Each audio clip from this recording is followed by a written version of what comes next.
Welcome to this basic, empowering yoga practice. It involves 12 sets of symmetrical exercises moving from a basic pose to a more challenging pose. As you progress through the exercises, you may choose to focus on the chakras in question, which are listed, titled, every time we transition between sets. These exercises are part of the more complex extended grounding flower practice. So when you choose this focus today to empower yourself, you are building the same muscles and focus necessary for more complex practices available in the future. Bring yourself to life. Challenge yourself to invigorate and empower your energy centers. This is wildness. When you die, you will give this body back. A spiritual practice will help you to heal and make your best dreams into your reality. I invite you to child's pose on the mat. Separate your knees, take 3 deep breaths into your heart as you allow gravity to center and focus you. Draw the lower abdomen in, creating length. And on the next inhale, come up into a gentle, easy camel pose. Thumbs around the waist, fingers down the butt. Exhale back down. Inhale back up. Find a flow. Inhaling up, exhaling down, where your breath drives the rhythm. Don't count now. Focus on the fluidity and grace of this transition between child's pose and camel pose. Find greater depth each time you move between the poses, and allow efficiency to develop out of the natural rhythm of your breathing. When you allow your motion to be driven by your breath, tensions that are out of harmony with a healthy life are exposed, and you gain the opportunity to release them as you empower a deeper center within your body and the chakras where you are working with most. Bring yourself back down into rabbit pose for the crown. Cradle your head, lift your upper spine, and ground your crown. Turn your toes under, inhale, straighten your legs. Exhale, come back down into rabbit. So from rabbit to jackrabbit. Once again, your pace, don't count. You're exhaling down and waiting to move your body until your inhale generates the motion. You may choose to focus on your lower quads right above the knees to help lengthen the line from your heels all the way to your root. Pause and go deeper in either pose while holding your inhale or exhale, depending on where you are. Allow these pauses to bring you deeper into your awareness of the resonance. As you feel more deeply, you unite more clearly with your body. Inhaling and exhaling through a last repetition. Perhaps considering holding one of these poses at any point in the future if you know you're getting good work done. Ground yourself in rabbit. Then come down into low cobra, elbows below shoulders, feet parallel from the hips, arms parallel as the forearms ground down. Perhaps consider dropping your head before centering and preparing to move to forearm planks. So you turn your toes under, inhale up into a low plank on your forearms. Exhale down, back into low cobra.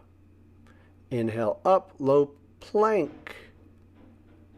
Exhale down, low cobra. Begin to focus on more proper form. The first rotation through these exercises, the first, second, And third, don't worry about perfecting. Just become fluid and allow your breath and your body to show you how to do this most easily.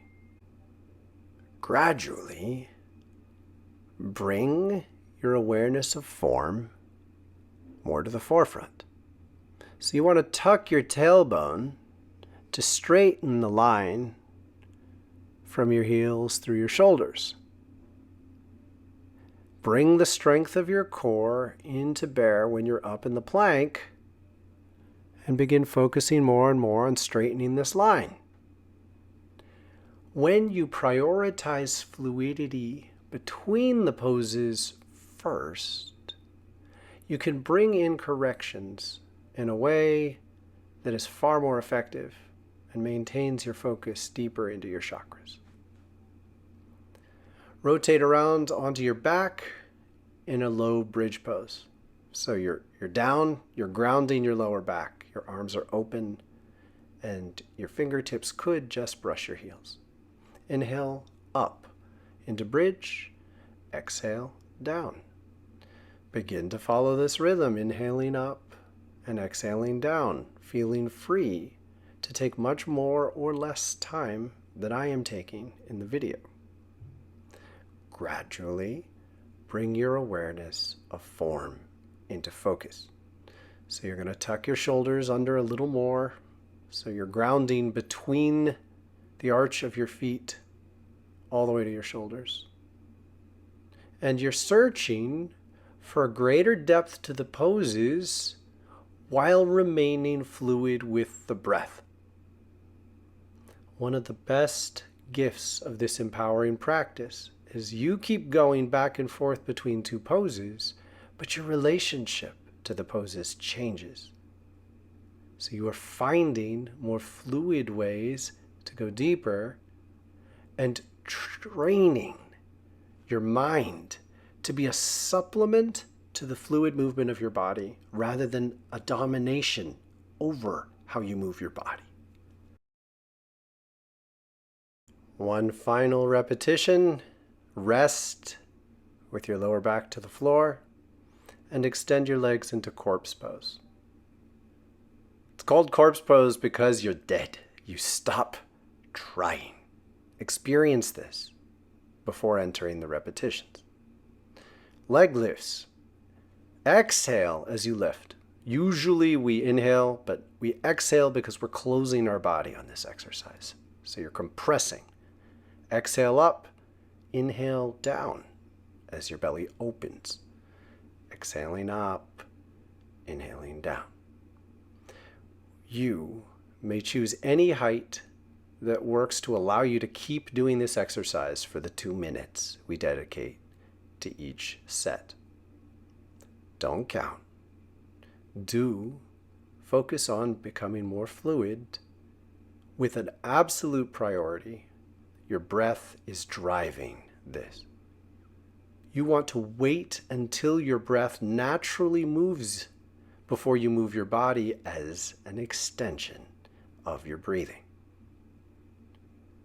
Exhaling up, and for an added focus, you can emphasize the muscles right above your knee, the lower quads, which allow you to keep your legs straighter with the least amount of effort. Rest down next time. Release to the ground. Experience the nature of the pose. And then draw your knees in, hugging them. The solar plexus is right below the heart, right above the core. Focus on the solar plexus as you go into a boat. You may support yourself with your arms or your hands behind your thighs. You're inhaling as you open and move up, exhaling as you come back into center with your back on the ground. Your rhythm, your depth. This involves a special set of balance, so feel free to retreat back to the support of your arms on the ground and just move your legs. Aim to become increasingly comfortable with the balance of this pose because the unity of the breathing and the balance is an incredible gift. Seek exactly the strength to inhale up into boat, exhale back to hug your knees. You will, at some point, be good enough to do these exercises by memory. When you do, it can be valuable to set numeric goals. I encourage you to do that sometimes, not this time. Sit up on your next completion of a boat. Keep going to a staff pose and then a forward bend. So you're inhaling your arms up by your ears, exhaling them down. This helps keep your chest up, keep your lower belly in, and simply allow your arms to rest naturally without pulling or straining. The advantage of exhale down, inhale up, is that the fluidity of the repetition is going to expose to you where your mind has too much control over how you've been moving your body. Because you keep going back and forth, you will find a natural rhythm in which your muscles work together. This will enable you to be more effective in the still poses. By prioritizing the fluidity over mental corrections, you will bring your corrections into focus while you move, while you change. And thus, your mind will be a support to your practice rather than nagging you to fix things one after another in a way that prevents you from relaxing into the grace of your practice. Rest down in the next forward bend. Breathe here. And then come back up to staff pose. Hands just behind the hips, lifting through the chest. Open the fingers, really grip the ground. Breathe into your lungs. Then turn the feet under and reach up into a table pose. Exhaling down into staff, inhaling up into table. Find a rhythm that's good for you. You may choose to walk your feet a little further away once you begin this. Ideally, the feet will stay planted right below the knees with the palms right below the shoulders. And reach for a deeper table each time, allowing your head to lean back at the very end, breathing through the tension in the shoulders that is exposed by this wonderful pose and exercise. Inhaling up, exhaling down. See if you can keep your butt a little higher off the ground. So you're lengthening through those arms and shoulders in a way that lifts you a bit higher and develops the muscles necessary for all sorts of wonderful arm balances in the future. Feel your knees drawing away from your spine to flatten the table and lengthen your entire body. Final repetition, and then bring yourself into a butterfly pose. Rotating the legs out, then drawing them in. Rotate them out first, draw them in. The outside edge of the feet together, hands behind your hips. And you're doing butterfly rolls. So this starts simply, and you can just increase the range of motion. So you're bending forward, pushing yourself from the placement of your arms, and then leaning all the way back, rolling from the root up each time. Root up, root up. Root all the way up the spine, head goes back, root comes forward, through the belly, through the chest, head comes forward. So feel that fluidity. Inhale as you open and lean back. Exhale as you roll forward. Allow yourself to go a little further back and a little further forward each time, increasing the range of motion through the shoulders and allowing those knees to continue to surrender as the hips open and you ground yourself more deeply through the root. The breath drives the rhythm. Your body is an extension of your breathing. The unity of this connection brings you in touch with spirit and allows you to bring spirit into your blood and into your bones. Lean back one final time and then rotate onto all fours. Knees under hips, palms under shoulders. Stay focused with a flat back, and then begin some cat-cows. Inhale from the root all the way up the spine through the shoulders, bring the head up. Exhale from the root all the way up the spine, arching into cat arch, and then drop the head last. Find the discipline to feel the rhythm of this rotation. It will expose the greatest mobility in your spine. Pause whenever you feel you've lost the rhythm of your breathing. It allows you to get in touch with spirit and gives your lungs space to assert themselves. Once you feel them asserting themselves to inhale or exhale, allow that to deepen the drive and the motion of your body.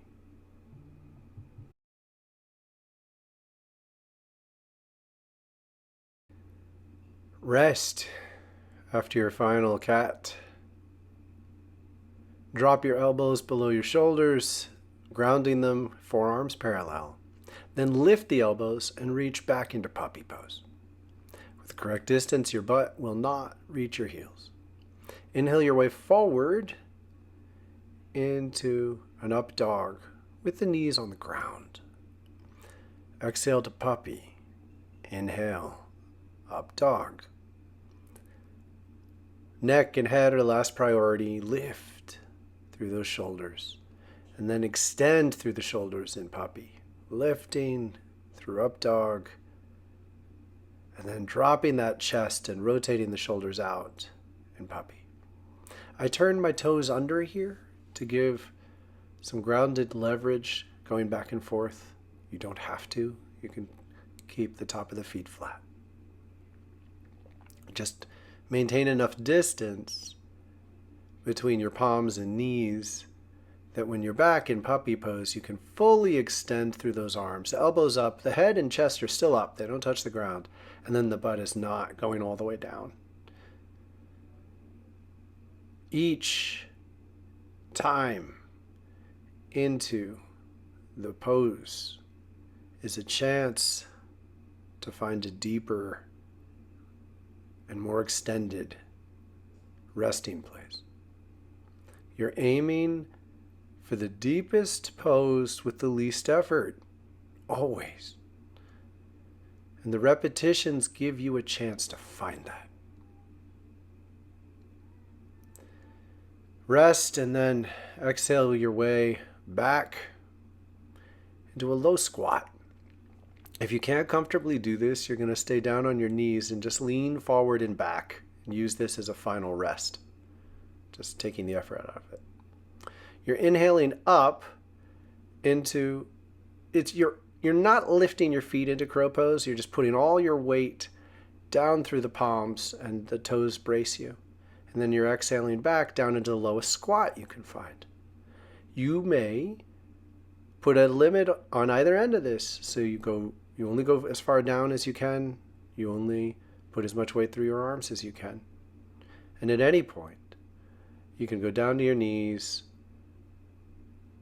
and just follow the inhale and exhale to lift and lower your body a little before resting down towards the ground.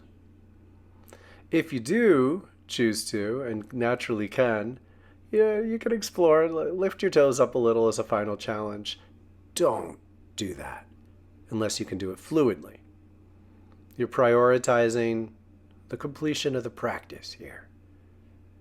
So when you are alive and integrated enough to enter crow pose in a way that you feel like you're flying and your body's working together, it can be a great way to end this practice. Ignore it as an option if it simply generates strain for you. And recognize that you can do just inhale up, lift the toes, breathe, follow your breath, exhale down. And let that be a natural way to say hello to a beautiful flying pose.